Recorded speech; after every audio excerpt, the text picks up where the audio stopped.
My name is Jonathan Culbertson, and I'm the Compliance Manager at InCheck. Welcome to the February 2023 edition of InCheck's Compliance Update Vlog. As always, I will be briefly highlighting some recent legal updates that affect background screening and the hiring process. My intention is to provide you with a high-level summary so that you can take the information back to your teams and legal counsel for further discussion. Okay, let's get started by quickly examining a law that impacts hiring by financial institutions. On December 23rd, 2022, the National Defense Authorization Act for fiscal year 2023 was signed into law, which includes Section 5705, Fair Chance in Banking. The act amends Section 19 of the Federal Deposit Insurance Act and Section 205D of the Federal Credit Union Act. Section 19 and Section 205D prohibit any person who has been convicted of any criminal offense involving dishonesty or a breach of trust, or who has agreed to enter into a pretrial diversion program in connection with prosecution for such an offense, from becoming an institution-affiliated party, except when they have the prior written consent of the Federal Deposit Insurance Corporation, FDIC, or the National Credit Union Administration, NCUA, respectively. Among other things, Fair Chance in Banking excludes certain older offenses from the aforementioned prohibitions of Section 19 and Section 205D. Specifically, the following older offenses generally no longer require the FDIC or NCUA's prior written consent before employment. 1.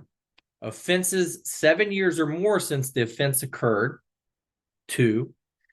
Offenses for which the individual was incarcerated and it has been 5 years or more since the individual was released from incarceration. Or 3. Offenses that the individual committed when they were 21 years of age or younger, if more than 30 months have passed since the sentencing for the offense occurred. Now, we're going to pivot and talk about a ban-the-box law that could be coming in the future. New York State introduced bill number A03726, which would amend the New York State human rights law if passed. The bill prohibits employers from making any inquiry related to the arrest record or conviction record of any person who is in the process of applying for employment until the employer has extended a job offer to the applicant. Any inquiry includes any question communicated to the applicant or any searches of publicly available records or consumer reports, background check reports. The bill also states that if an employer revokes a job offer based on the results of any inquiry related to arrest record or conviction record, the employer shall provide a written explanation of the reason such offer is being revoked and provide a printed copy of any report that indicated the arrest record or conviction record. Let's stay with New York for our next legal update and conclude today's vlog by discussing a couple potential revisions to some pay transparency laws that we previously discussed. New York City Council recently introduced local law number 0907, which, if passed, would amend the administrative code of the city of New York in relation to the information required in job listings.